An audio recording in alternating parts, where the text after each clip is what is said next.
성경 말씀 보겠습니다. 오늘은 아가서 8장 8절에서 9절, 두 구절을 보겠습니다.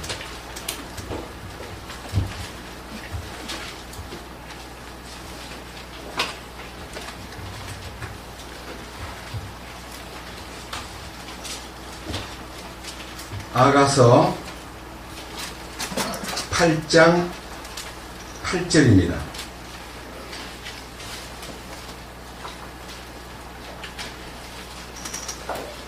우리에게 작은 누이가 있는데 그녀에게는 젖가슴이 없도다.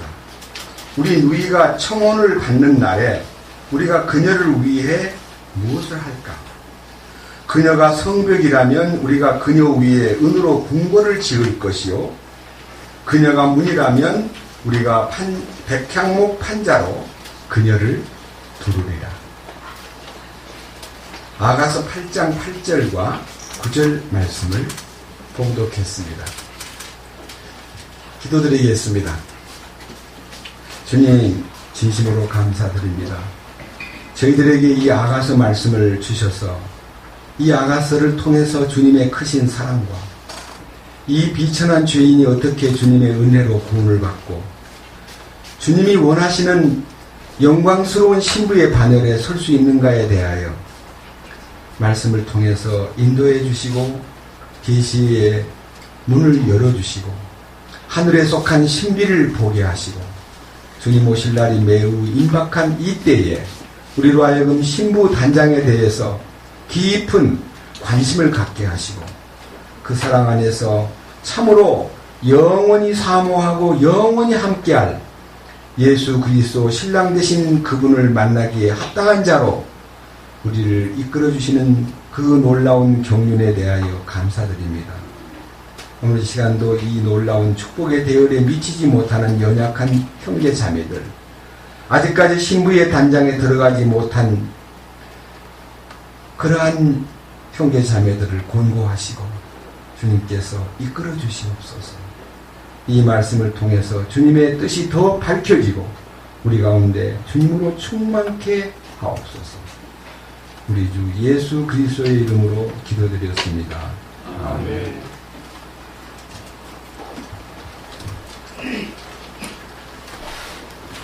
오늘 이 아가서 강해가 아마 다음 모르겠습니다.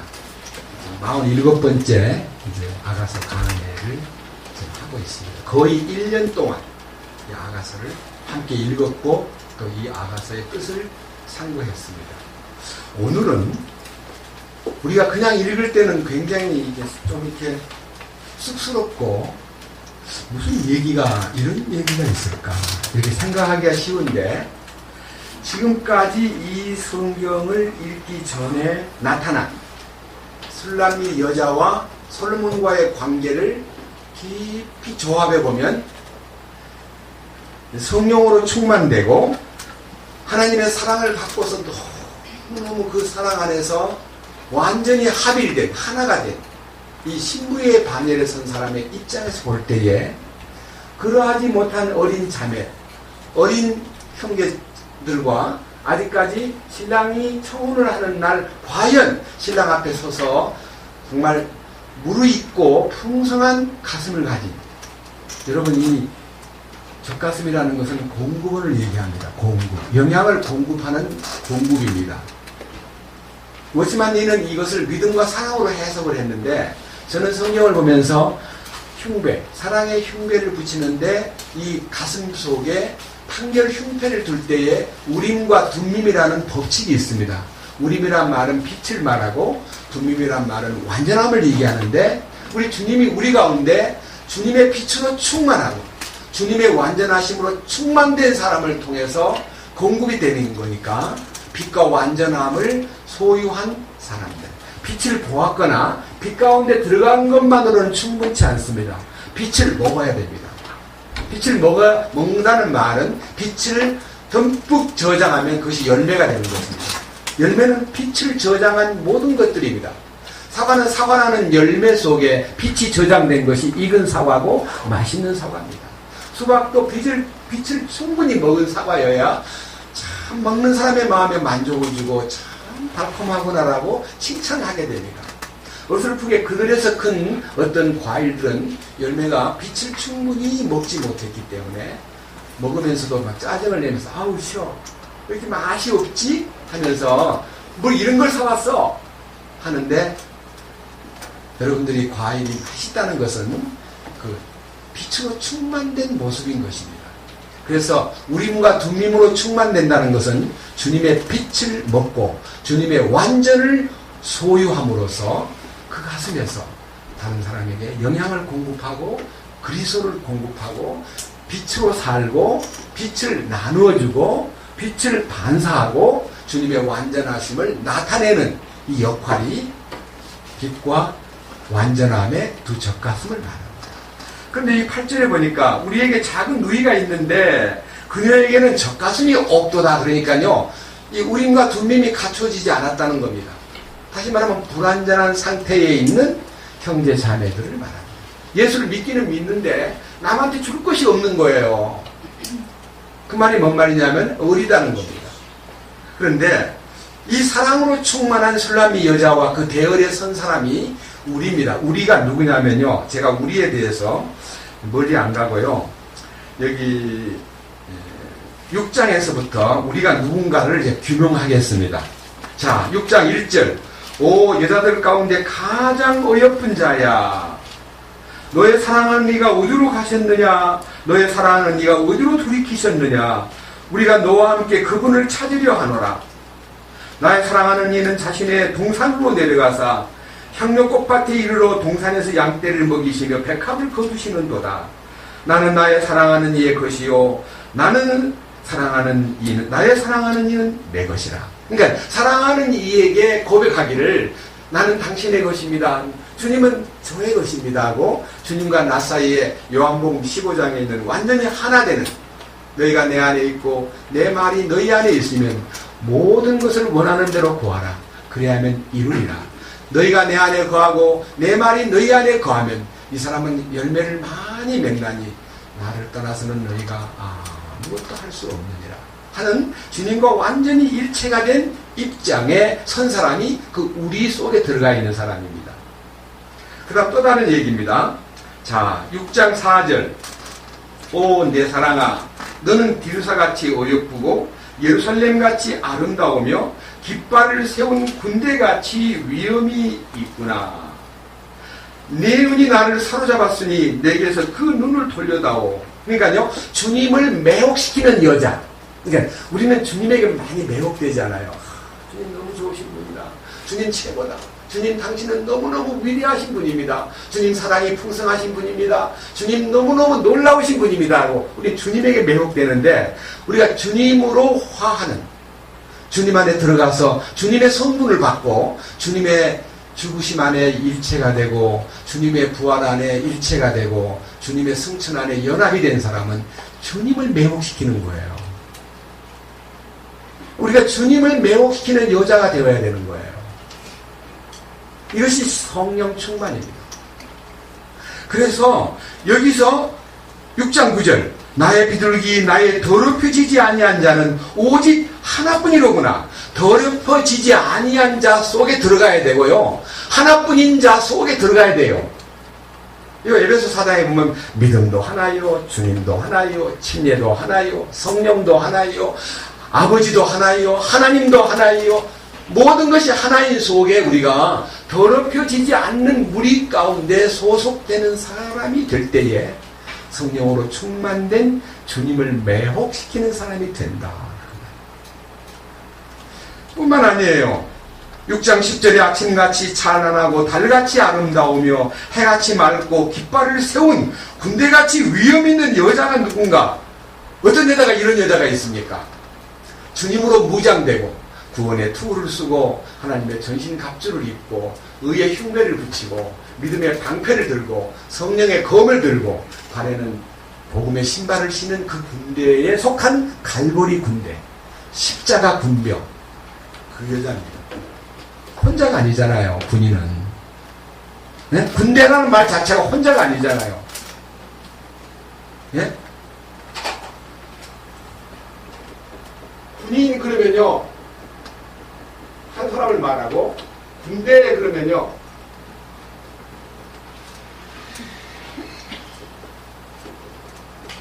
요 군대 요 무리를 말하는 거예요. 무리. 여기서 말하고 있는 군대같이 위험이 있는 깃발을 세운 그 여자가 누구냐? 깃발은 그리스도를 앞세워가지고 사랑의 깃발, 여호와 니시의 깃발, 영광의 승리의 깃발을 들고 나가는 그 여자 속에 하나 된 사람이 주님을 매혹시키는 십자가 군대, 마귀를 섬멸하고 마귀의 능력을 완전히 무시해버릴 수 있는 승리의 군대가, 그래서 그 군대 안에 이론이 돼야 우리라고 말할 수 있습니다.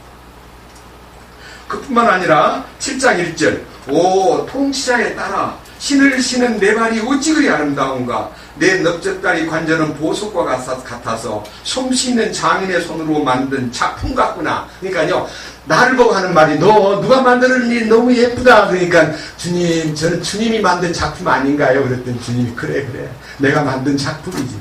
이 우주 가운데서요, 주님이 만든 작품 가운데 가장 위대한 작품은 사람이에요. 사람을 걸작품이라 그래요. 어떤 별보다, 어떤 우주 안에 있는 어떤 피조물보다 사람이 하나님 보실 때 최고의 작품이라는 거예요. 그런데다가 우리가 아담 안에서 영원히 죄인 되어 멸망의 길로 갈 수밖에 없는 우리를요, 구원해 내셔서 깨끗게 하고, 그 다음에 십자가의 능력 안에 연합을 시켜가지고 주님의 신성한 생명의 흐름 속으로 우리를 인도하셔가지고 하나님의 본성을 나타내고 하나님의 표현, 하나님의 인격, 하나님의 거룩, 하나님의 겸손, 하나님의 놀라운 충만을 나타내는 통로로 만들었다는 거예요. 우리 얼마나 하나님 볼 때 자기로 충만된 모습을 보고 매력을 느끼겠어요. 여러분 물어봅시다. 솔직히 자녀들 가운데서 너무너무 안 닮은 애가 하나 있고요, 너무너무 날 닮은 애가 있으면 어떤 애가 이뻐요? 솔직히 한번 얘기해 보세요. 못된 걸 닮아가지고 있다가 보면 사모님, 와이프가 하는 말, 어찌 당신을 닮았는지 저놈이, 저 하는 게 막 미워 죽겠다고. 그런 못되게 닮았다고 할 때는 남편을 미워하는데요, 남편이 너무너무 존경스럽고 사랑스러운데 그 아이가요, 너무너무 아빠 닮은 걸 보면, 여보, 애기가 어떻게 당신을 닮았어? 난 당신도 좋지만 애기가 너무 예뻐. 그래 안 그래요? 모양도 물론이지, 모양, DNA의 그 구성 요소, 또 그 다음에 머리도 막 이상하게, 당신같이 공부 잘할 것 같아. 너무너무 예뻐. 그 인격과 그의 능력과 그의 외모와 그의 모든 성격이 좋은 분을 닮았을 때 얼마나 사랑스럽겠냐 이거예요. 우리는 하나님의 형상을 닮기 위해서 태어난 사람들 아닙니까? 그 하나님의 형상을 잃어버린 사탄 때문에 상처 입고 완전히 마귀의 이미지를 둘러쓰고 살던 우리를요, 주님의 놀라운 성령으로 변화를 시켜가지고 하나님 닮은 사람으로 만든, 똑같으리 이제 우리는 주님과 똑같으리. 그게 얼마나 이쁘게 보이겠어요. 주님은 우리를 얼마나 예쁘고 사랑스럽게 보시겠어요. 제가 지금 상상하는 얘기입니까? 그거 당연한 얘기입니다.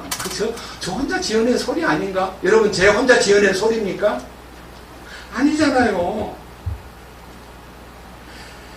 전제 조건은 7장 1절, 오 통치자에 따라. 통치자가 누구예요? 왕이신 주님의 통치를 받는 그 통치 속에 사는 사람이어야만 하는 거예요. 주님의 다스림 바깥에서요, 자기 마음대로 마귀가 다스리는 대로 마귀가 유혹하는 길을 따라가는 사람은 진짜 미운 사람인데, 우리 주님 영광의 왕께서 다스리고 그 영광의 왕의 다스림 안에 사는 그 사랑스러운 딸아, 얼마나 주님이 예뻐하시겠어요. 그래서 3절 보니까 네 두 젖가슴은 쌍둥이 노루새끼 2마리 같구나. 쌍둥이 노루새끼라는 것은요, 부활의 자녀를 상징하는데요, 쌍둥이 노루새끼 2마리 같다. 어떻게 유방이 쌍둥이 노루새끼 2마리 같다 그래요. 이것이 바로 주님의 놀라운 빛과 완전함으로 균형을 이룬. 여러분 가슴이요, 균형을 이루어야지. 젖가슴 하나가 막 볼록 튀어나오고 하나는 쬐끄맣고 그러면 어떻게 돼요? 아주 보기 싫어요. 젖가슴이 균형을 이루어야 돼요. 주님의 빛과 주님의 완전하심이 공급되는 균형 이룬 우림과 둠밈의 법칙 안에 머물러 있는 사람, 그 말이에요. 뿐만 아니에요. 그 다음 보세요. 7장 6절에 뭐라고 되어 있습니까? 같이 한번 읽어봅시다. 다 같이. 오 사랑아, 네가 어찌 그리 어여쁘고 어찌 그리 상냥하여 기쁨을 주는가. 주님이 우리가 주님에게 기쁨을 구하잖아요. 우리는 주님에게 사랑을 얻기 원해가지고 주여 사랑을 충만히 부어주시옵소서. 주님의 기쁨을 따르겠습니다. 주님은 나의 기쁨입니다. 주여 고맙습니다 하고 맨날 주님에게 사랑 달라, 기쁨 달라, 평안을 달라고 구하던 우리가요, 주님을 매혹시켜가지고 야 너 어찌 그리 이쁘냐, 너 어찌 사랑스럽냐, 너 어찌 그리 상냥하니, 신랑으로부터 그런 말을 듣는 여자가 돼야 될 거 아닙니까? 예?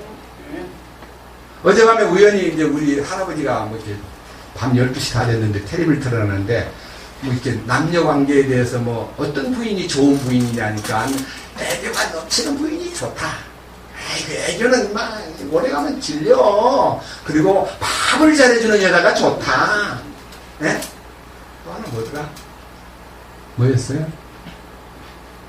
또 하나는요, 그냥 그냥 하고 싶은 대로 내버려두는 여자가 좋다. 자기가 뭘 하든지 그냥 무관심 속에서 그냥 알아서 하도록 내버려두면 좋다. 이렇게 하는데 그 사회 보는 분이요, 자기 와이프가 자기한테 애교가 없는가 봐.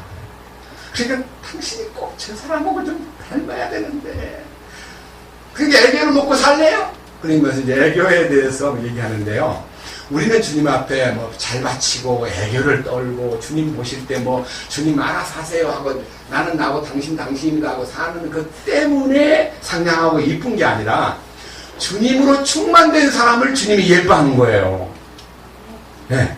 주님을 닮고 주님의 그 충만하심 속에 들어가 있는 사람을 이쁘다 그러는데 제가 그 얘기를 다 표현하기가 어려워서 시간이 없으니까요, 한 절만 더 보고 넘어가겠습니다. 자, 7장 10절입니다. 7장 10절 뭐라고 돼 있죠? 나는 나의 사랑하는 이의 것이요 그분의 열망이 나를 향하는도다. 열망이라는 말은요, 사모함, 그 다음에 갈망함, 그 다음에 뜨겁게 마음을 쏟음, 그래요. 주님이 나를 향해서 사모하는 마음을 갖는다는 거예요. 주님이요, 이 땅 위에 주님의 교회가 완성되는 날 신부를 데리러 오는데요, 지금 왜 더디 오시느냐, 주님이 왜 이렇게 오시지 않고 계시냐, 신부가 아직 미숙한 상태에 있는 거예요. 그래서 오늘 여기 계신 여러분과 저가요, 이 우리 가운데 8장 8절에 있는 우리 작은 누이가 있는데 그녀에게 젖가슴이 없구나. 우리 누이가 청혼을 받는 날에는 우리가 그녀를 위해서 무엇을 할까? 이제 그녀를 돌보고 싶은 간절한 마음이, 이 충만함 속에 머물러 있는 사람이 그러하지 못한 형제 자매들에게 배려하고 돌보고 어떻게 하면 저분을 주님의 충만으로 인도할까? 주님의 빛과 완전함 안으로 함께 우리가 손잡고 갈 수 있을까? 이 갈망이 먼저 성숙한 그리스도인에게 있어서의 책임인 것입니다. 그 책임을 여기서 논하고 있는 거예요. 이 끝자락에서. 이 위에 가서요, 8장 6절을 보면요, 나를 도장같이 내 마음에 새기고 도장같이 내 팔에 새기라. 사랑은 죽음같이 강하고 질투는 무덤같이 잔인하니 그것의 수춘 극히 맹렬한 불꽃을 지닌 불붙은 수치니라. 많은 물도 사랑을 끄지 못하며 홍수라도 그것을 잠기게 하지 못하나니 사람이 자기 집에 전 재산을 주고 사랑을 얻으려 할지라도 그것은 철저히 멸시를 받으리라. 이게 이제 그리스도의 사랑이 얼마나 크고 위대한가를 우리에게다가 알려준 건데요, 죽음같이 강한 사랑이라는 것은 당신이 죽음을 통해서 나타낸 사랑이기 때문에 이 세상 그 어떤 사랑보다도요, 목숨을 걸고 사랑했는데 딱 죽어버렸어요. 그러면 여러분 그 사랑을 누릴 수가 없잖아요. 한번 생각해 보세요. 어떤 사람이 무지무지하게 사랑하는 여자를 하나 딱 알았는데 부모가 반대를 해요. 그러니까 그냥 자살을 해버렸어요. 뭐 사랑이 죽었다고 사랑이 나타나냐고요. 그게 얼마나 비참한 운명이냐고, 여자를 얼마나 눈물나게 만들겠냐고요. 근데 우리 주님은 우리 위해서 죽었는데 사흘 만에 살아나셔가지고 사랑하는 주님이 나타나셔서 이제는 율법이 우리를 얽어매고 반대하고 우리를 주님 앞에 꼼짝 못하게 막았던 것이요, 주님이 죽었다가 사심으로써 우리를 다시 만나줌으로써 어떤 간섭도 안 받는 죽음같이 강한 사랑. 그 다음에 아주 뜨겁기가요, 맹렬한 불꽃 같고, 무덤 같은 질투를 가지고, 무덤 같은 질투란 말은요, 무덤은 모든 걸 다 묻어버리잖아요. 뭐 똑똑한 사람이든, 뭐 지혜로운 사람이든, 부자든, 뭐 어떤 인간도, 어떤 부귀 영화를 누리는 사람도요, 무덤에 딱 들어가면요, 끝이잖아요. 예?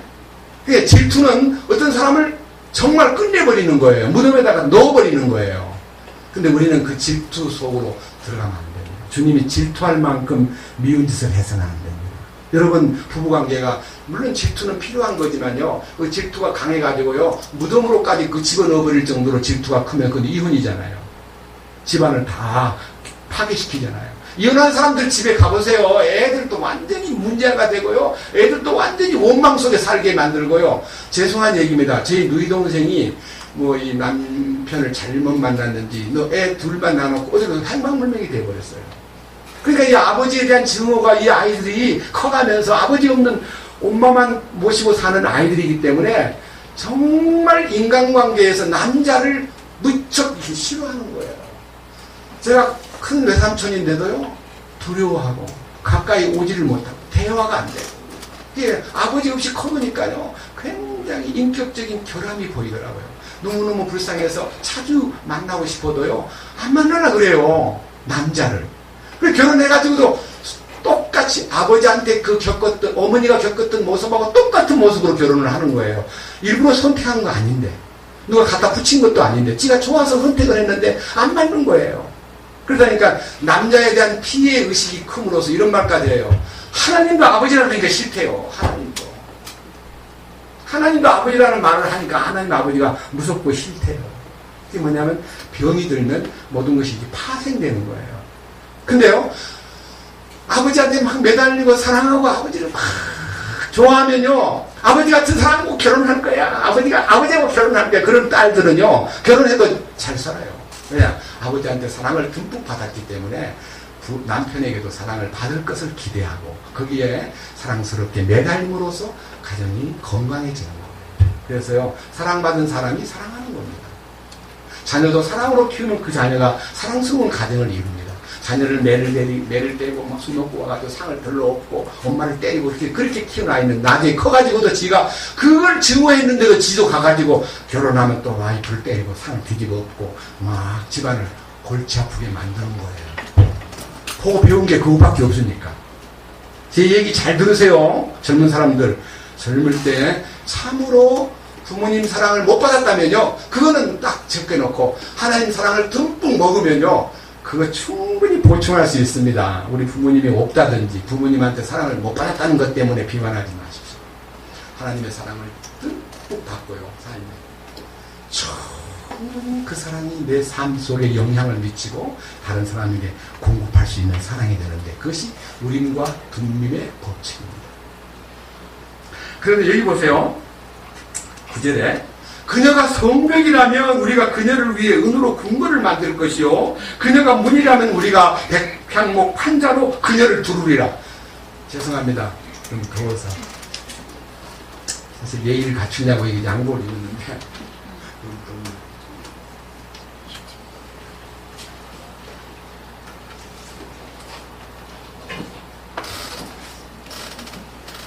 여기 성벽과 문에 대한 얘기를요, 오늘 좀 이왕이면 시간이 좀 가기 전에 제가 성벽과 문에 대해서 얘기하겠습니다. 여러분, 성경에서 말하는 성벽이 뭡니까?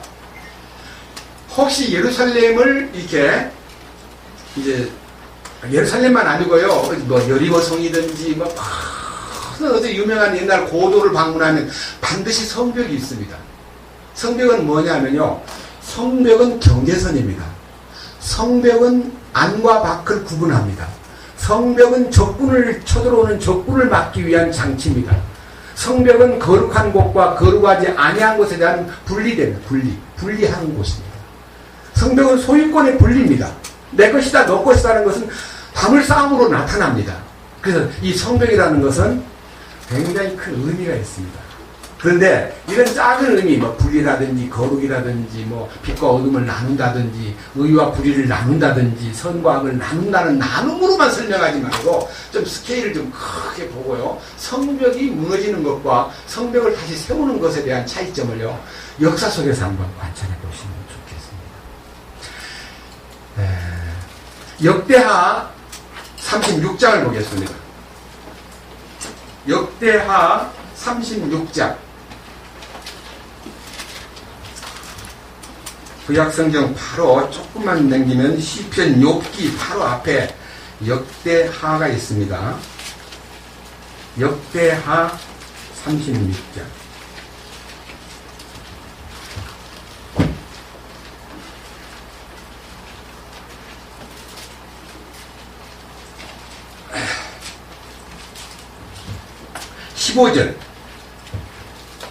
큰 글씨 성경으로는 604페이지입니다. 역대하 36장 15절부터 이 성경을 21절까지 읽기 때문에 여러분들이 저가 1절을 보고 여러분이 2절을 보고 해서 교독하면서 이 뜻을 함께 관찰하겠습니다. 역대하 36장 15절.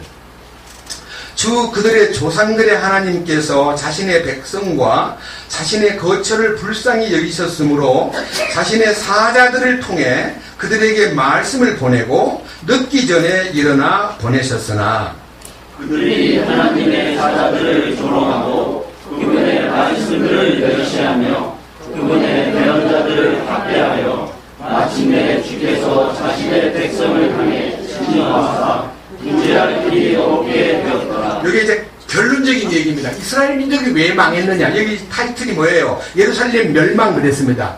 하나님이 당신의 사자들, 당신의 대언자와 당신의 일꾼들을 말씀을 보내가지고 그들을 불쌍히 여기고 말씀을 계속 공급해 주는데 말씀을 공급해 주는 주님의 일꾼들과 사자들을 학대하고 그들을 계속해서 멸시하고 조롱하고 하나님의 일꾼들을 멀리하지 않고 멀리하고 그들을 박대하다가 나라가 망해버린 거예요. 마침내 그냥 벌을 받은 거예요. 구제할 길이 없는 상태로 빠져들어갔다는 말은요. 오늘날 우리 주변에도 어떤 사건을 보면서 맞다 하나님의 경고를 무시하고 자기 마음대로 자기가 왕노릇하고 자기가 물질을 섬기고 있으니까 주님께서 참다가 못해가지고 마지막 구제할 길이 없는 어떤 상황으로 몰아가는 것을 우리가 보았습니다.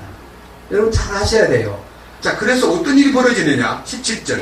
그러므로 그분께서 갈대아 사람들의 왕을 그들에게 데려오심에 그가 그들의 성소가 있는 집에서 칼로 그들의 청년들을 죽이며 청년이나 처녀나 나이든 자나 나이 들어 등이 굽은 자나 불쌍히 여기지 아니하였더라. 그분께서 그들을 다 그의 손에 주시고 또 큰 것이든 작은 것이든 하나님의 집의 모든 기구와 주의 집의 보물과 왕과 그의 통치자들의 보물을 그에게 주시니 그가 이 모든 것을 바벨론으로 가져왔다. 그 말이 무슨 말이냐? 바벨론을 세워서 바벨론 민족이 갈대아 족속입니다.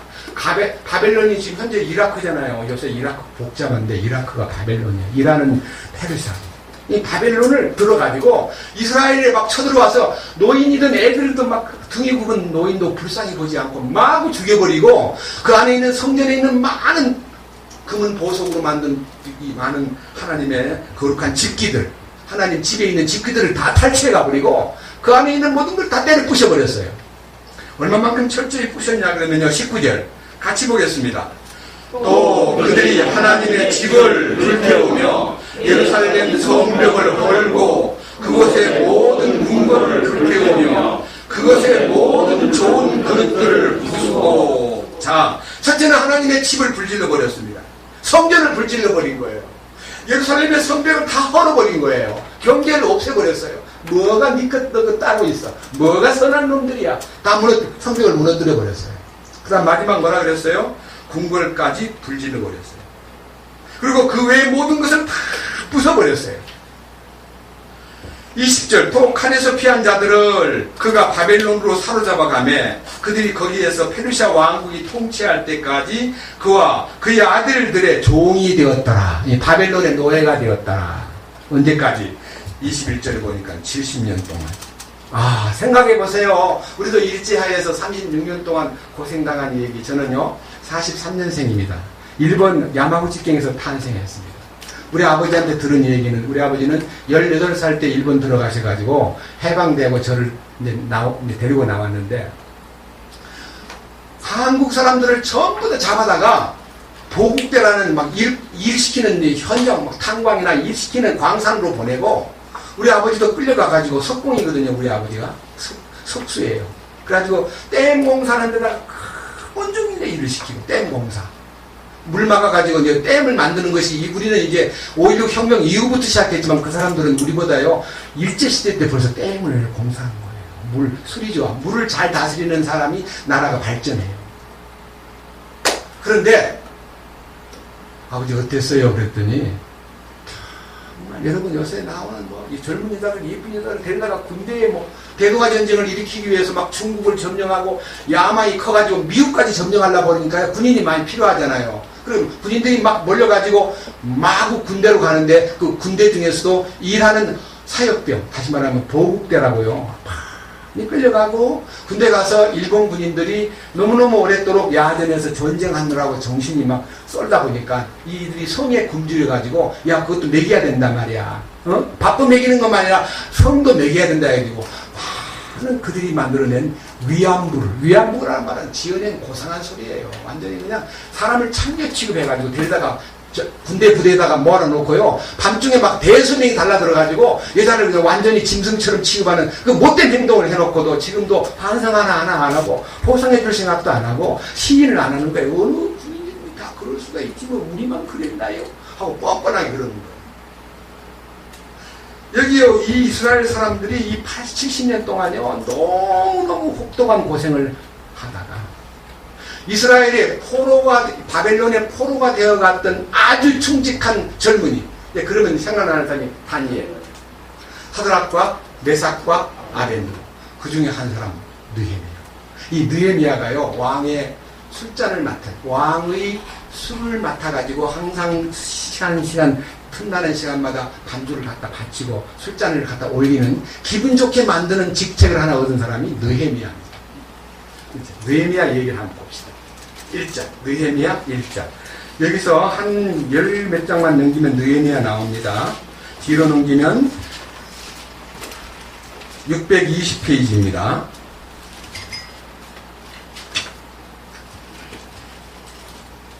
1장 1절. 하가나의 아들 느헤미야의 말들이라. 제20년 기슬루월에 내가 수산문에 있었을 때에 내 형제들 중에 하나인 하나니가, 그러니까 느헤미야의 친형제간 중에 한 사람이 유다에서 온 몇 사람과 함께 왔기에 내가 도피한 유대인들 곧 포로로 사로잡힘을 면하고 남아있는 자들과 예루살렘에 관하여 그들에게 물은즉, 그들이 내게 이르되 포로로 사로잡힘을 면하고 거기에 남아있는 남은 자들이 그 지방에서 큰 고통과 치욕을 당하고 있으며 또한 예루살렘 성벽은 무너져버리고 성벽의 문들은 불탔나이다 하니라. 내가 이 말을 듣고 앉아서 울고 며칠 동안 애곡하며 하늘의 하나님께 금식하면서 기도를 합니다. 하나님 간청합니다.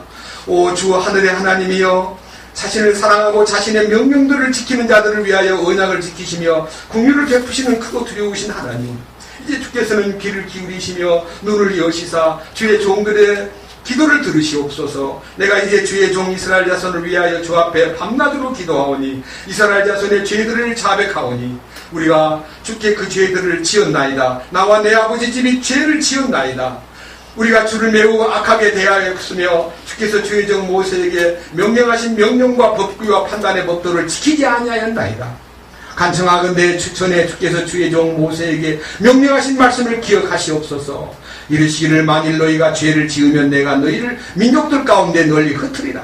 그러나 만일 너희가 내게로 돌아와 내 명령들을 지키고 행하면 너희 중에서 하늘 맨 끝 지역에까지 쫓겨난 자들이 있을지라도 내가 거기서부터 그들을 모아 내 이름을 두려고 내가 택하는 곳으로 거기로 데려오리라 하였나이다. 회개 기도를 하는 거예요. 성벽이 다 무너져버리고 성이 완전히 문들도 불타버리고 완전히 고통 속에 산다는 동족들의 얘기를 듣고요, 막 너무너무 통곡하면서 기도를 했어요. 하도 많이 울어가지고요. 왕 앞에 이제 술잔을 들고 갔는데 왕이요. 근심에 찬 느헤미야를 보고 뭐라고 말을 해요. 2장 1절. 아닥다스다 왕의 제20년 니산월에 왕 앞에 포도즙이 있었고 내가 그 포도즙을 들어 왕에게 드리니라. 그런데 내가 전에는 왕 앞에서 슬퍼한 적이 없었으므로 왕이 내게 이르되 네가 병들지 아니하였거늘 어찌하여 내 얼굴에 슬픈 기색이 있느냐. 이것은 다름이 아니라 마음이 슬픔이로다 하므로 그때 내가 매우 심히 두려워하며 왕에게 아뢰되 왕께서는 영원토록 사시옵소서. 그 도시 곧 내 조상들의 돌무덤이 있는 곳이 피폐하게 그 도시의 문들이 불타 없어졌사오니 어찌하여 내 얼굴에 슬픈 기색이 없사오리이까 하매 이 왕이 내게 이르되 그러면 네가 무엇을 원하느냐 하기에 내가 하늘의 하나님께 기도를 하고 왕에게 아뢰되 왕께서 만일 기뻐하시고 왕의 종이 왕의 눈앞에서 호의를 입었사오면 왕께서 나를 유다로 내 조상들의 돌무덤 있는 도시로 보내사 내가 그 도시를 건축하게 하옵소서. 야, 이거 얼마나 이 배짱 좋은 얘기입니까? 술 맡은 관원이었던 느헤미야가 아닥다스다 왕 앞에 왕이시여 제가 근심을 할 수밖에 없습니다. 제 땅이 완전히 황무지가 되었고 완전히 폐허되는 것을 듣고서 어떻게 잠을 잘 수가 있습니까? 너무 슬퍼서 왕 앞에 한 번도 그런 모습을 드러내지 아니하였는데 제발 왕이시여 기회를 주시옵소서. 그러니까요 왕이 막 전부 다요 막 휴가를 내주고 막 전부 다 도와주는 거예요. 근데 그 이상은 너무 시간이 걸리니까 이제 여러분이 읽으세요. 넘겨보세요. 13절. 밤에 내가 골짜기 2장 13절입니다. 밤에 내가 골짜기 문으로 곧 우물 앞에서 내가 걸음 배출구에 이르렀는데 예루살렘 성벽들을 보았는데 그것들이 무너졌고 그것들의 문들이 불타서 소멸되었더라. 그 다음 15절. 이에 내가 그 밤에 시내를 따라 올라가 성벽을 살펴보고 그 뒤에 돌이켜 골짜기 문으로 들어와 이처럼 돌아왔으나 17절. 그 뒤에 내가 그들에게 이르기를 우리가 당하는 고난을 너희가 보는도다. 예루살렘이 피폐하고 그것의 성문들이 불탔으니 오라 우리가 예루살렘 성벽을 건축하여 다시는 수치거리가 되지 말자 하고 그때 내가 그들의 내 위에 선하게 임한 하나님의 손과 또 왕이 내게 하신 말씀을 고하였더니 그들이 이르되 우리가 일어나 건축하자 하고 이처럼 그들이 자기 손을 강하게 하여 이 선한 일을 하려 하네. 예루살렘에 들어가 가지고요 사실은 이게요 바벨론 포로가 70년 만에 마치고요 이 느헤미야서는 3차 귀환 때 일어난 일이기 때문에 이미 많이 돌아와가지고 어떻게 손을 쓰지 못하고 있는 때에 왕에게 허가를 맡고 많은 자재를요 특별히 이제 허가 맡아가지고 와서 왕의 칙서를 받아가지고 사람들은 우리가 성을 회복하자. 여러분이 혹시 에스라서를 읽으면요 에스라는 성전 건축을 담당했어요. 근데 여기 느헤미야는 성벽 건축을 담당합니다. 그런데요 여러분 성벽을 쌓으려고 그러면 뭔가 기술자가 필요할 거 아닙니까? 그런데요 3장 1절부터 3장 32절까지 성벽을 이렇게 다시 쌓아가는 과정에서요 문을 세우고 성벽을 쌓는데 이 건축하는 사람들이 누가 하냐 그러면요 3장 1절 성벽 재건을 위해서 나선 일꾼들이 누구냐면 대제사장이 먼저 앞장섭니다. 그때 대제사장 엘리야십이 자기 형제들인 제사장들과 함께 일어나 그들이 양문을 건축하고 그것을 거룩히 구별하여 그것에 문짝을 달고 메아망대와 하나넬 망대에 이르기까지 그것을 거룩히 구별하였고 그 다음 여리고 사람들이 건축하였으며 3절에는 그러나 물고기 문은 하스나의 아들들이 건축하였고 그 다음 이제 조금 내려가 가지고 6절 또한 옛문은 바세의 아들 여호야다와 부소디아의 아들 무술람이 보수하여 그들이 그것에 들보를 얹고 그것에 문짝과 자물쇠와 빗장을 달았고 그 다음 8절 그 다음은 금세공업 업자 할레아의 아들 우시엘이 보수하였고 그 다음은 약계사들이 들 중에 한 사람의 아들인 하나니가 보수하되 그들이 넓은 성벽에 이르기까지 예루살렘을 강화하였으며 그 다음 9절 그들 다음은 예루살렘의 절반을 치리하는 자 후리 아들 르비아가 보수하였고 그 다음 그들은 하루마베 아들 여야다가 보수하되 자기 집 맞은편을 보수하였으며 해서 여기 이제 보수공사가 일어나는데 무슨 뭐 목수나 무슨 토공이나 이런 분들이 안 하고요 그 다음에 제사장 그 다음에 금세공업자 약제사 그 다음에 행정을 하는 정치인들 이거 쭉 내려가 보면요, 그 보수에 참여한 자들이 제사장, 그 다음에 대제사장, 그 다음에 백성들을 치리하는 자, 맨 마지막에 가면요, 31절에는 금세공업자, 그 다음 32절에 가보면은 상인들, 이들이 다 이 성을 보수했는데요, 이 성벽을 보수하는 공사가 얼마만큼 빨리 이루어졌냐면요, 딱 날짜를 보니까요, 너무너무 놀라울 정도로 제가 이제 가봤기 때문에 알지만요, 6장 15절, 이처럼 성벽이 52일 만에 1월 25일에 완성되며 52일 만에 완성되며 2달도 안 돼가지고요 성벽이 다 완성돼요. 왜? 연결해가지고요 자기 집 앞에 자기가 책임을 지니까. 그래가지고 이 성벽이요, 생각해보세요. 이 사람은 제사장이 만든 성벽, 무슨 세공업자가 만든 성벽, 약제사가 만든 성벽, 상인이 만든 성벽이 여러 가지 방법으로 만드는데, 만약 감독이 없다면요, 얼마나 지그재그로 만들겠어요. 근데 이 느헤미야가 다니면서요, 격려하고 돌보고 해가지고요, 가난한 같은 재료를 쓰고요, 같이 규모 있게, 지금도 가봐도요, 그 고도 구 예루살렘, 올드 시리의 그 예루살렘의 광경이 굉장히 견고하게 성을 쌓았어요. 성벽을 쌓는 것이 뭐냐? 회복이에요. 회복. 여러분, 성전을 쌓는 것은 하나님의 집에 대한 회복이에요. 예배와 경배를 드릴 수 있는 기회가 온 거고, 성벽을 쌓는 것은 그 안에 있는 예루살렘을 구별시키는 것이기 때문에 예루살렘 성벽이 무엇을 의미합니까? 왕국을 의미해요. 왕. 밑에 보면요, 그런 말이 많이 있어요. 자, 이 밑에 보세요. 반대자의 얘기 들어보세요. 6장 5절. 그때 산발랏이 자기 종의 손에 봉하지 않은 편지를 들려 같은 식으로 5번째로 자기 종을 내게 보내며 그 편지에 쓰기를, 이기도들 가운데 그 일이 알려졌고 가스모와 너와 유대인들이 반역한 것을 생각한다고 말하나니, 그런 까닭에 네가 성벽을 건축하여 이 말들대로 그들의 왕이 되려 하는도다. 성벽을 쌓는 이유는 느헤미야 네가 왕 되려 그러는 거 아니냐. 느헤미야는 왕 되려 거기 들어간 게 아니고요, 하나님의 성전이 회복이 되고요, 하나님의 주권이 섬으로써 그분이 우리를 통치하는 영역을 만들기 위해서 성벽을 회복합니다. 여러분, 성벽은 왕국을 세우는 겁니다. 이게 놀라운 얘기예요. 왕이신 주님이 다시 임한다는 뜻입니다. 성벽이 무너져버리고 성전이 무너지고 궁궐이 불타버렸다는 것은 하나님의 임재가 더 떠났다는 뜻이고요, 그 성전이 다시 일어나고 다시 성벽이 공사가 되고 도시가 다시 부흥된다는 말은 주님의 통치권이 나타난다는 뜻입니다. 주님의 왕권이 회복되는 거예요. 그러니까 뭔 말이냐, 네가 만약 성벽이라면, 네가 만약 주님의 통치를 원한다면 우리가 거기다가 은으로 궁궐을 지을 것이요. 은으로. 은이 뭐예요? 그래서 십자가의 효능이잖아요. 은은 십자가의 효능을 가리키는 거예요. 십자가의 능력만이 너를 회복시키고, 여러분, 십자가의 전면에는 나의 죄를 용서했다고 하는 피 흘림의 은혜가 있고, 십자가의 이면에는, 십자가의 전면에는 속죄가 있고, 십자가의 뒷면에는 뭐예요? 내가 너를 처리했다. 너의 고집, 너의 주장, 너의 왕권, 너의 옛사람, 너의 성품, 너의 모든 사상, 너의 모든 욕심을 십자가에 못 박았다. 그럼 나는 못 박아 없어져 버리면 누가 나타나야 돼요? 이제는 내가 사는 것이 아니요, 내 안에 그리스도께서 사신 것이라. 십자가의 능력으로요, 정부가 바뀌는 거예요. 그러니까요, 은으로 궁궐을 짓는다는 말은요, 주님의 십자가의 효능으로 통치자가 계시는 집을 만들겠다는, 궁궐이 왕이 계시는 곳 아닙니까? 성경에 그대로 팔레스라고 되어 있어요. 팔레스. 왕이 계시는 곳이에요. 그냥 은으로 집을 지을 것이면 네가 살 집인데, 왕이 계시는 집은 은으로 궁궐을 짓는 거예요. 궁궐은 왕이 계시는 집이잖아요. 통치권자가. 맞잖아요. 그 뭔 말이에요? 주님이 우리를 통치하신다는 뜻이에요.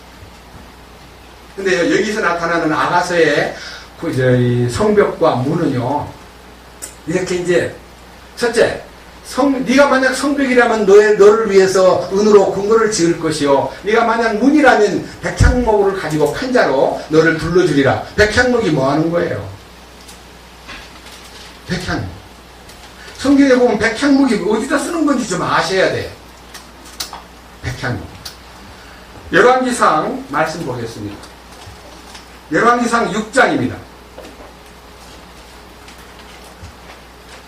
442페이지. 사무엘 상하, 다음에 열왕기 상하, 그 다음 역대 상하. 이게 열왕기상 6장은 솔로몬이 즉위했다는 역사가 시작되는 곳인데요. 6장 1절. 이스라엘 자손이 이집트 땅에서 나온 지 480년이 되는 해, 곧 솔로몬이 이스라엘을 통치한 지 4년이 되는 해 15월 곧 둘째 달에 그가 주의 집을 건축하기 시작하였더라. 이제 건축 공사가 시작되었습니다.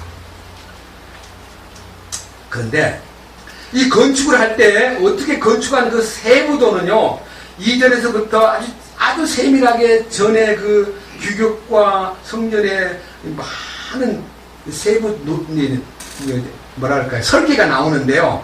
설계는 다 읽을 수가 없고, 밑에 9절부터 이와 같이 그가 그 집을 건축하고, 그러니까 성전을 건축하고입니다. 그 집을 건축하고 마치니라. 그가 백향목 들보와 널빤지로 그 집을 덮었고, 그 뒤에 온 집을 향해 높이가 5규빗 되는 방들을 돌아가며 건축하되 백향목 제목을 가지고 그것들을 그 집에 얹어 놓았더라. 14절. 이와 같이 솔로몬이 그 집을 건축하여 완성하고 그 집 내부 벽 곧 그 집의 마루와 천장의 벽을 백향목 널빤지로 지으니. 16절. 또 그 집의 옆면의 마루와 벽들 20규빗을 백향목 널빤지로 짓되 곧 내부에 있는 그것, 하나님께서 말씀하시는 곳 지성소를 위해 그것을 지으니라. 18절. 그 집 내부의 백향목에는 둥근 꽃받침과 핀 꽃들을 새겼더라. 모든 것이 백향목이고 돌을 볼 수 없었더라. 그 다음에 20절 하반절에 그가 순금으로 그것을 입혔고 마찬가지로 백향목으로 된 제단에도 입혔더라. 그러니까 온 집에 성전 짓는 자재가 백향목이에요. 그러니까 성전을 만드는 백향목을 가지고 그 미숙한 여자, 유방이 없고 그 다음에 아직도 어려가지고 청혼을 받는 날에 어떻게 될까? 주님이 오셔가지고 너 이리 오너라 할 때 주님이 보실 때 매력 없는 여자로 서면 어떡할까? 우리가 그녀를 도우리라. 그녀를 도우리라. 여러분, 우리 그리스도인들은요, 영적으로 진보되고 영적으로 어떤 놀라운 차원을 하나 발견하면요, 그걸로 독립이 돼가지고 아이고 저것들은 그것도 몰라. 옛날 통역하시던 분, 통역 안 하는 사람을 막 깔보고 무시하고 늙은 선지자 밑에서 맨날 교회 나왔다 갔다 하고 말 저것들은 행동도 안 하고 막 무시하고 막 구별했어요. 그것은 사탄의 준 교만입니다. 성령으로 충만해지고 십자가의 능력으로 변화가 되고 주님의 은혜로 사랑이 넘치는 사람은요, 돌보는 겁니다. 어떻게 돌보냐? 성경에 이제 돌봄에 대한 얘기를 많이 있지만요, 몇 개만 모델로 한번 골라봅시다. 첫째, 로마서 보겠습니다. 14장.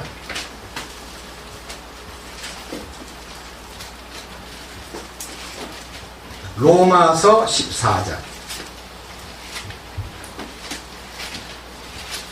제가 이 부분을요, 이제 말씀을 드리기 전에 로마서 14장은 어디에 속한 건가를 여러분 앞에 소개하겠습니다. 로마서 1장부터 3장까지는 인류가 죄 가운데 있다. 그 다음에 3장 23절부터 모든 죄로 인해서 하나님의 앞에 나갈 수 없는 사람이 3장 24절에 그의 구속의 보혈로 우리를 과거의 죄를 용서하시고 영원히 그 사랑 안에서 우리를 건져내가지고 4장에서는 예수 그리스도의 의가 거저주시는 선물이 되고 5장에서는 그 은혜로 인하여 기뻐하고 감사하며 5장 12절에는 우리가 아담 안에서 해방받아가지고 그리스도 안에 들어왔고 6장 3절 4절에는 그의 죽으심에 연합하여 생명 안에서 부활의 삶을 시작했다. 그리고 8장에서부터는 생명의 성령의 법이 죄와 사망의 법에서 너를 해방시켰다. 성령과 함께 걸으면 된다 하는 승리의 생활이 주어집니다. 그래서 1장부터 쭉 죄에서 십자가를 통해서 죄 사함받고 의로워진 사람이 주님의 연합됨으로써 성령으로 충만된다. 그 다음에 이제 9장, 10장, 11장은 유대 민족을 위한 기도입니다. 그 다음에 12장에는 16장까지 그리스도인의 삶입니다. 그리스도인의 삶 속에서 14장은 믿음이 연약한 자를 너희가 어떻게 대해야 될 거냐 하는 아가서 8장 8절에 있는 나의 누이는 가슴이 없는데 젖가슴이 없는데 우리가 너를 위해서 무엇을 해야 할까? 라고 걱정하는 모습이 로마서 14장 1절에 나와 있습니다. 뭐라고 되어 있어요? 같이 봅시다. 14장 1절. 믿음이 약한 자를 너희가 받아들이되 의심에 찬 논쟁은 하지 말라. 어떤 사람을 의심하는 거예요. 너 믿는 사람은 어떻게 저 모양이야? 저도 저렇게 살지? 구원 받았어? 안 받았어? 하고 이제 깔보기 쉽습니다. 15장 보세요. 1절. 다 같이 읽겠습니다. 15장 1절. 그런즉 우리 강한 자들은 마땅히 약한 자들의 연약함을 담당하고 우리 자신을 기쁘게 하지 말아야 하리라. 그러니까 신앙이요, 자기 기쁨의 본의로 자기를 중심해서 자기 기쁨만 추구하면 신앙생활이 개인주의가 되고요, 이기주의 신앙생활이 돼요. 근데 딴 사람을 배려하라는 거예요. 돌보고 배려하고 그의 연약함을 담당하고 그의 약점을 안으라는 거예요. 우리 교제가요, 그런 교제가 되었으면 좋겠어요. 마음에 안 든다고, 저 사람 너무 어려워. 저 사람 너무 말이 많아. 나 안 상대하기 싫어. 이래가지고 싸돌려버리고 왕따시키고 교회도 안 나오고 싶게 만드는 사람이 돼서는 안 된다 이거예요. 우리는 진심으로 성령 안에서 참된 진리를 알았다면 그들을 품고 그들을 너그럽게 참으로 그들의 약점을 담당할 수 있는 사람이 되는 것이 우리의 과제요, 우리 신앙생활에 굉장한 아가서 8장 8절에 아주, 여러분 8장 8절이라는 말 자체가 너무 매력적이지 않아요? 예? 뭐가 8장 8절에 매력이 있어? 여러분 8은 부활의 숫자입니다. 더블 8자. 여러분 명절 중에서도요 10 하면 쌍십절이고요 11월 11일은 뭔지 아세요? 애들들이 좋아하는 빼빼로데이예요. 빼빼로데이. 빼빼로가 이렇게 빼빼로잖아요 하나. 근데 이 4개가 서 있어요. 그 더군다나 11년 11월 11일 11시 11분 11초 막 엄청나게 그 시간에요. 이야, 그 날짜에 막 매료돼요. 인간들도 그렇게 숫자에 매력을 느끼는데 우리는요, 성경이 만들어진 것이 성령의 감동으로 만들어졌기 때문에 부활의 능력을 참으로 사랑하는 사람은 우리 마음속에서 우리는 형제자매들을 도와볼 책임입니다. 저는요, 성경 읽다가 막 가슴이 터지는 것을 느꼈습니다. 왜 그러냐? 여러분 고린도 교회에 대해서 한번 얘기해 봅시다. 바울이 고린도 교회를 개척하고 아볼로에게 맡겨놓고 이제 딱 전도여행 떠났습니다. 근데 고린도 교회에 막 분열이 일어났습니다. 나는 아볼로가 좋다. 나는 베드로가 좋다. 나는 바울이 좋다. 아니야, 나는 그리스도가 좋아. 그러면서 막 시기하고 다투고 분쟁하고 막 분열되고, 그 다음에 막 여자를 막 한번 어떻게 다루어가지고 막 간음에 빠지기도 하고, 또 막 성반찬을 막 많이 갖다 먹어서 배가 터지게 먹기도 하고, 못 먹은 사람은 나중에 가서 쩔쩔 굶고, 이게 뭐냐? 그러면서 고소 사건이 벌어지고, 막 남녀 여자들이 막 무질서하게 막 교회에서 싸움을 하고, 그러다 보니까 사도 바울이 너무 안타까워서요, 그들에게 편지를 보내는데, 그 편지가요, 그 아가서 8장 8절에 준한 가슴이 없는 그 여자들에게 어떻게 얘기하고 있는가 하는 걸 들어보니까요, 지금 가슴이 막 매우 이렇게 떨려오고, 제 자신도 그렇게 못한 부분에 대해서 회개하는 마음이 있었습니다. 솔직히 제가 제 지금 일에 매여가지고 충분히 풀타임으로 형제들을 돌보지 못하지만 빠른 시간 내에 제 일을 정리해 주시고 저도 이제 전시간 성도들을 위해서 봉사할 수 있는 길이 생길 거라고 믿습니다. 그동안 이제 진산 식구들이 차 타고 서울로 올라왔는데 식구들이 10명 이상 올라오는 것보다 내가 내려가는 게 주님께서 원하시는 뜻이 아닐까. 지난주부터 결정을 내리고 이번 주부터는 제가 진산을 내려갑니다. 그것도 제가 이 아가서 8장 8절을 읽으면서 회개하는 것 중에 하나입니다. 고쳐야겠다. 태도를 나를 보고 나를 주목시키는 게 아니라 내가 형제들을 돌아볼 마음이 생겨서 주님이 주목이 돼야 된다. 그들이 주님을 주목하도록 해야 된다. 고린도전서 3장 보겠습니다. 3절. 너희가 아직도 육신에 속하였도다. 너희 가운데 시기와 다툼과 분열이 있으니 너희가 육신에 속하여 사람들처럼 걷지 아니하느냐. 어떤 이는 말하기를 나는 바울에게 속하였다 하고 다른 이는 말하기를 나는 아볼로에게 속하였다 하나니 너희가 육신에 속하지 아니하였느냐. 그런즉 바울은 누구며 아볼로는 누구냐. 그들은 단지 주께서 각 사람에게 주신 대로 너희로 하여금 믿게 한 사역자들이니라. 나는 심었고 아볼로는 물을 주었지만 오직 하나님께서는 자라나게 하셨느니. 네, 정말 자기가요 대단한 인물인 것처럼 착각하면 안 됩니다. 내가 전도해서 그가 구원받았다 해서 그 사람이 내 자녀입니까? 일반 교회에서는요 제자라 그래. 제자. 자기가 무슨 제자를 거느리려고 그래요. 다 주님의 제자가 되게 해야지. 내 제자라고? 내가 구원받겠다고 내 제자라고? 믿음의 아들이에요. 또 믿음의 아들. 내가 낳았다. 낳긴 내가 어떻게 낳아요? 그런 건방스러운 얘기가 됨으로써 교회가 계층이 생기는 거예요. 계급이 생기고. 절대로 안 옳시답니다. 예수님은 2000년 전에 부활하시면서 우리를 형제라 부르기를 부끄러워하지 않았습니다.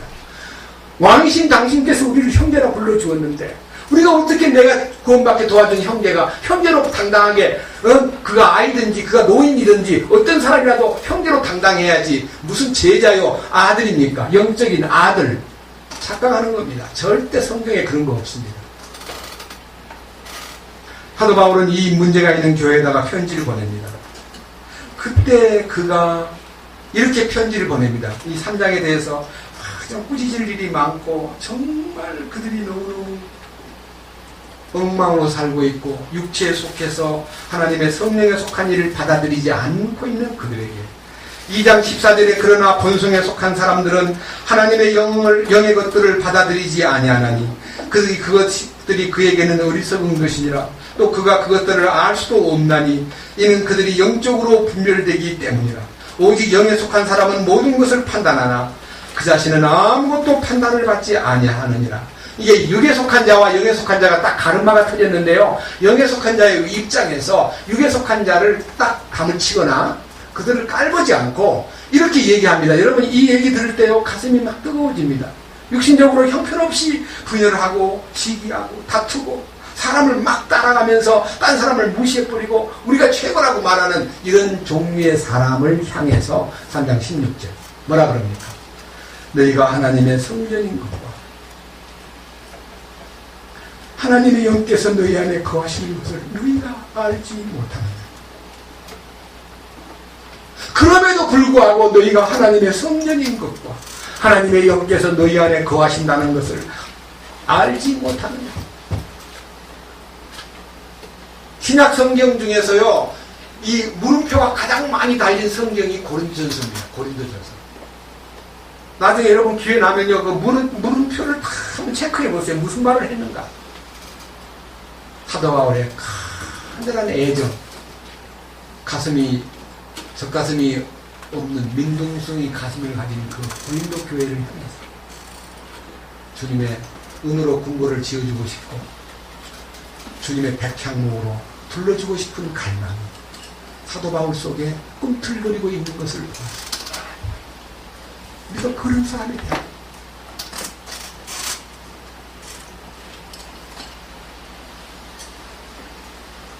(6장) 보겠습니다. 6장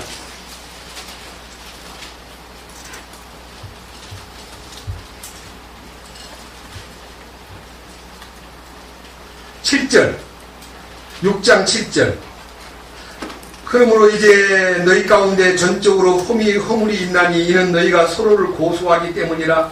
어찌하여 너희가 차라리 부당한 일을 당하지 아니하느냐.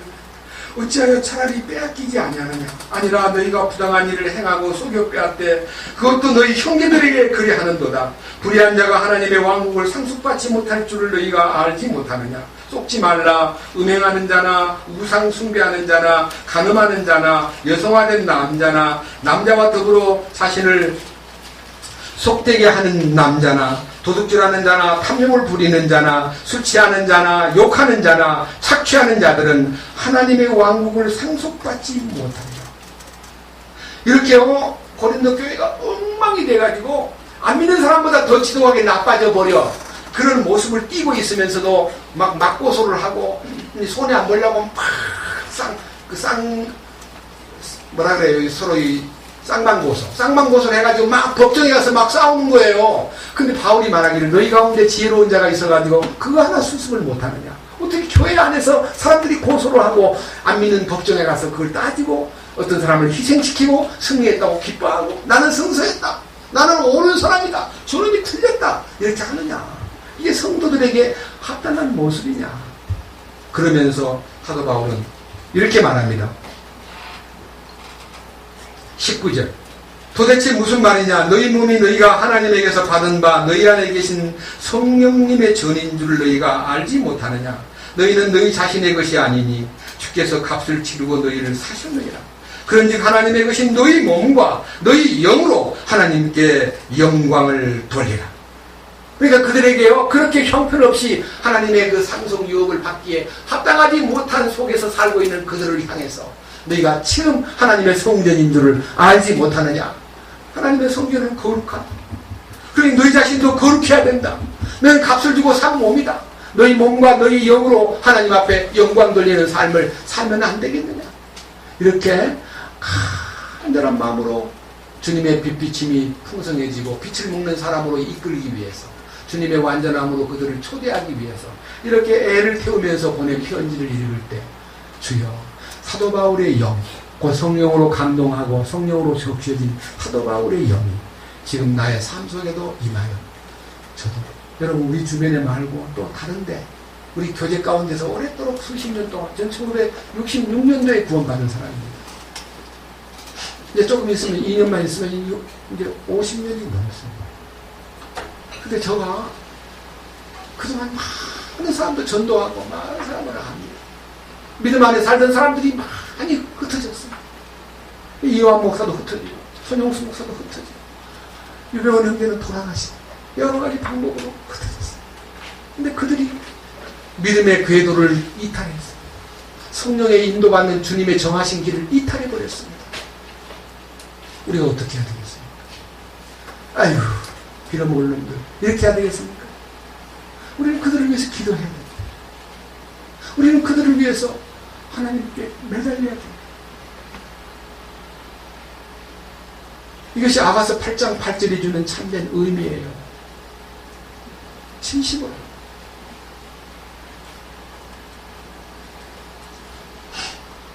성경에 그런 부분들이 많기 때문에 제가요, 많은 케이스 바이 케이스로요, 예? 성경 안에 있는 것들을 찾아놨어요. 그러나 성경을 다 보지 않더라도 믿음이 연약한 자와 육신 가운데 빠져서 허덕거리는 사람을 돌볼 수 있는 마음을 주님이 주셔야 됩니다. 내가 결심한다고 되는 거 아닙니다. 내가 의지를 세운다고 되는 거 아닙니다. 성경 하나 더 보겠습니다. 데살로니가 전서 5장입니다. 조금 넘기셔가지고 데살로니가 전서 5장.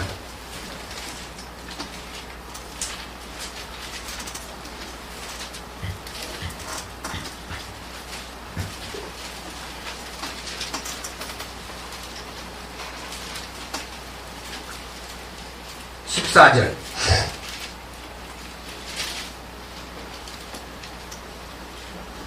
형제들아, 이제 우리가 너희에게 권면하노니 제멋대로 행하는 자들에게 경고하고 마음이 약한 자들을 위로하며 연약한 자들을 붙들어주고 모든 사람에게 인내하라. 조심하여 아무도 누구에든지 악으로 악을 갚지 말고 도리어 너희 가운데서 선하고 또 모든 사람에게 선한 것을 항상 따르라. 여기에요, 제멋대로 행하는 자들, 마음이 약한 자들, 연약한 자들, 이들이 교제 가운데 함께 사는 사람들 중에 하나가 있다 이거예요. 우리 가운데도 있습니다. 천방지축인 사람, 좌충우돌하는 사람, 트러블 메이커, 맨날 그 사람만 오면 막 이상하게 다툼이 벌어지려고 그래. 그런 사람이 있으면 경계하고 따돌리지 말고, 어떤 사람은 그런 말썽꾸러기가 거기에 온다 그러니까 그 친구들 4사람이 왔는데, 야, 저 사람 여기 오면 골치 아파, 저 사람 못 오게, 이렇게 했대요. 어떤 사람이 그 말을 들은 그 형제가, 아니 교회가 주님의 교회인데 자기가 뭐 오라 가라 못 나오게 하라, 이게 교회냐? 여러분, 병원에서 환자가 왔는데, 야, 저 환자 데리고 오지 마, 저 환자는 위험해, 죽을지 몰라, 저 사람 쫓아버려, 딴 데로 가라 그래. 그거 됩니까? 그 병원이 올바른 병원입니까? 주님의 교회는 병원입니다. 어떤 환자가 와도 받아야 됩니다. 생명을 걸고 그를 살려내야 됩니다. 우리는 교회, 주님의 교회입니다. 의사이신 주님이 계십니다. 우리는 그들을 어떤 방법으로 움직여도 돌봐야 되고 누구를 나오지 말라 할 권리가 우리 안에 없습니다. 만약 우리 교제 가운데서 누가 개인적으로요, 너는 나오지 마, 너는 골치 아픈 애야, 그렇게 말한다면 성령의 역사를 월권하는 아주 주제넘는 사람이 있을 수 없습니다. 주님께서 이끌어 주실 것입니다. 또 하나 보십시다. 이제 하나만 더 봅시다. 히브리서 3장입니다.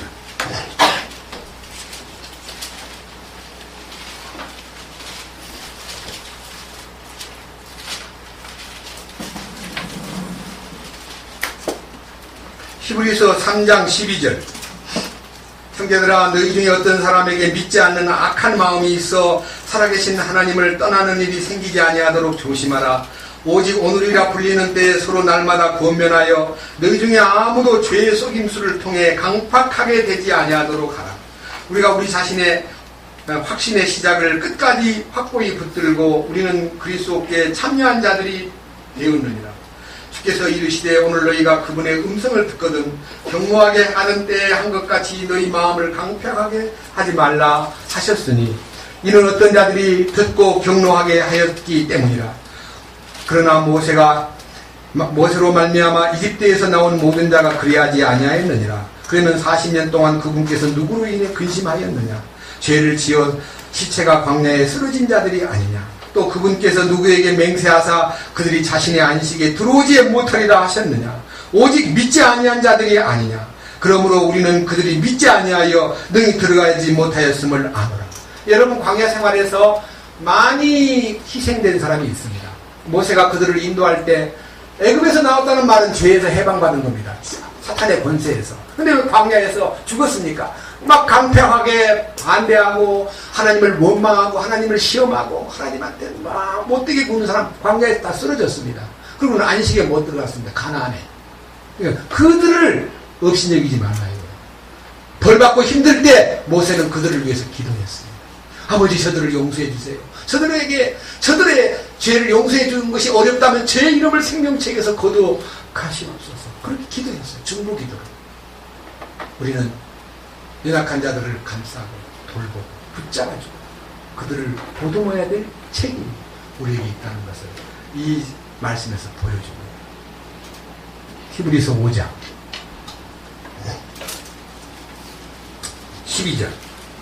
시간으로 보건대 너희가 마땅히 가르치는 자가 되었어야 할 터인데 하나님의 말씀들의 기초 원리들을 남에게 다시 가르침을 받아야 할 필요가 너희에게 있나니 너희가 단단한 음식이 아니라 젖을 필요로 하는 자가 되었도다. 젖을 사용하는 자마다 갓난아이 이므로 의의 말씀에 능숙하지 못하니라. 그러나 단단한 음식은 장성한 자들에게 속하느니 그들은 그것을 사용하여 자기 감각들을 단련시킴으로 선악을 분별하느니라. 여기에요, 젖을 먹는 자가 있고 단단한 음식을 먹는 자가 있는데 사도 바울이 이 히브리 교회에다가 보내는 편지에다가 너희 가운데서 이제 뭔가 성숙해서 남들을 좀 가르치고 돌볼 사람이 되어야 마땅한데 아직도 젖만 먹는 사람이 이게 되겠냐? 너희가 아직도 젖을 먹는 것이 안 되는 거 아니냐?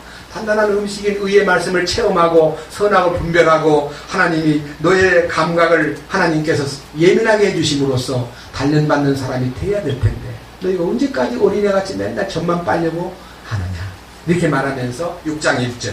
그러므로 우리가 그리스도 교리의 기초 원리를 떠나 완전함으로 나아가서 죽은 행위들로부터의 회개와 하나님을 향한 믿음과 침례들에 관한 교리와 안수, 죽은 자들의 부활과 영원한 심판의 기초를 다시 놓지 말지니라.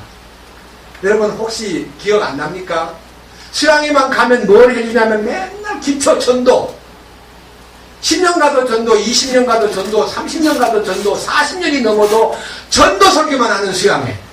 그 도의 초보에 맨날 머물러 있잖아요. 그리고 이제 이런 말까지 합니다. 생활집회 따로 하자. 그래, 생활집회 따로 하는데 그거는 돈 집회, 돈 거두는 집회. 완전하신 그리스도 안으로 들어가는 이 진리에 대해서 눈을 열어주지 못하고 십자가의 능력 안에 포함되어 부활의 영광스러운 데로 나아가는 승천의 영광을 볼 수 있는 눈을, 통치권의 눈을 뜰 수 있는 길로 인도하지 않고 맨날 생활집회라는 명목으로 스팔렌 얘기, 돈 걷어들이는 얘기, 땅 사는 얘기만 하지 않았냐 이거예요. 지금도 문제가 생겨가지고 고통을 받고 있는데 또 돈 얘기가 나오면 60억, 300억 돈이 무슨 해결자입니까? 우리는 그들을 위해서 기도해야 됩니다. 아니오시. 돈이 아닙니다. 돈이 해결의 열쇠가 아닙니다. 성령 앞에 우리 모두를 내려놓고 주여 당신의 완전함 속으로 나를 나아가게 해주시옵소서. 여기 약속 있잖아요. 6장 3절 다 같이 읽겠습니다. 3절 하나님께서 허락하시면 우리가 이것을 하리라. 도의 초보를 버리고 완전한 데 나아가는 것은요 하나님의 허락을 받아야 돼요. 누가 허락을 받냐? 예? 형식적으로 왔다 갔다 하는 사람은 허락 안 해요. 아무리 많이 알아도요 입에만 비판만 늘어나지 아무것도 얻는 게 없습니다. 완전함을 얻는 것은 참으로 낮아지고 참으로 자기를 부인하고 참으로 애통하고 그래야 돼요. 그 과정을요 겪어야 됩니다. 이 느헤미야가 왕에게 재가를 얻은 것은요 뻔뻔하게 왕이시여 우리나라가 지금 굉장히 어려움을 당하고 있는 걸 보니까 제가 견딜 수가 없습니다. 저 휴가 좀 보내줄래요? 이렇게 해서 누가 보내줘요? 얼마나 울었던지요. 왕의 눈앞에 그 수척한 모습을 보고 너 왜 그러냐? 제 조국이 고통을 받고 불타버리고 폐허된 속에서 있다는 얘기 들을 때 제가 어떻게 편하겠습니까? 왕이시여 궁유를 베푸시옵소서. 그때 왕이 궁유를 베풀어가지고 느헤미야에게 건축 다시 말하면 회복할 수 있도록 자재를 다 공급해 주잖아요. 자재를요 바벨론에서 보내준 자재가 공사 회복을 하는 거예요. 자재를 대준 거예요. 느헤미야 읽어보세요. 저는 희망이 있습니다. 요한계시록 21장 봅시다. 요한계시록 21장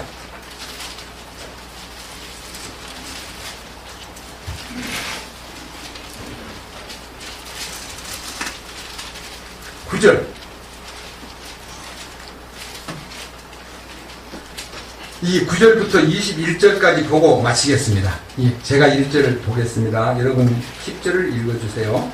마지막 7 재앙을 가득 담은 7 병을 가졌던 7 천사 중 하나가 내게 와서 나와 얘기하며 이르되 이리로 오라. 내가 신부 곧 어린 양의 아내를 내게 보여주리라 하고 영 안에서 나를 들고 크고 높은 산에 이르러 하늘에서 하나님으로부터 내려온 저 그릇이 곧 거룩한 예루살렘을 내게 보여주었는데 그 도시에는 하나님의 영광이 있더라. 그것의 빛은 지극히 귀중한 보석 같고 벽옥 같으며 수증같이 막더라. 그 도시에는 크고 높은 성벽이 있고 12문이 있으며 그 문에 12 천사가 있고 그 문들에 이름들이 기록되어 있으니 동쪽에 3문, 북쪽에 3문, 남쪽에 3문, 서쪽에 3문이 있으며 그 도시의 성벽에는 12 기초가 있고 그 거리 안에 어린 양의 12 사도의 이름들이 있다. 나와 이야기하던 자가 그 도시와 그 도시의 문들과 성벽을 측량하려고 금 갈대를 가졌더라. 그 도시는 매우 반듯하게 놓여 있으며 길이가 너무만큼 길더라. 그가 그 말대로 도시를 측량하니 12,000 스타디온이다. 그 도시의 길이와 너비와 높이가 같더라. 또 그가 그 도시의 성벽을 측량하며 사람의 치수 곧 그 천사의 치수에 따라 144 규빗이더라. 그 도시의 성벽 건조물은 벽으로 되어 있고 그 도시는 순금이며 맑은 유리 같더라. 그 도시의 성벽 기초들은 온갖 종류의 보석들로 장식되었는데 첫째 기초는 벽옥이요 둘째는 사파이어요 셋째는 옥수요 넷째는 에메랄드요 첫째는 금만이요 여섯째는 금보석이요 일곱째는 기람난석이요 여덟째는 녹주석이요 아홉째는 아옥이요 열째는 녹옥수요 11째는 청옥이요 12째는 자수정이다. 다 같이요. 그 12문은 12 진주였으며 문마다 한 개의 진주로 되어 있고 그 도시의 거리는 순금이며 마치 투명한 유리 같더라. 이게 새 예루살렘입니다. 재밌는 거는요, 새 예루살렘이 이렇게 되어 있습니다.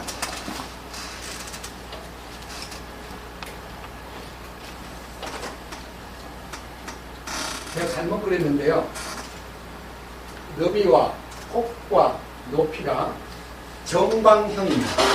그것을 여기다가 써놨는데 12,000스타디온이라 해서 12,000 스타디온. 1스타디온은 200m입니다. 그럼 얼마겠습니까? 2,400km입니다. 2,400km 입방 정방형 빌딩입니다. 거기다가 길은 황금으로 깔고 성벽은 전부 다 진주로 쌓고 이제 보석으로 12가지 보석으로 쌓고 그다음에 문은 12개가 있는데 그 문은 전부 다 진주문입니다. 땅에서 성전 질 때는 백향목으로 만들었는데 이 새 예루살렘은 완전히 금과 정금과 보석과 진주로 꾸민 집입니다. 무엇을 말합니까?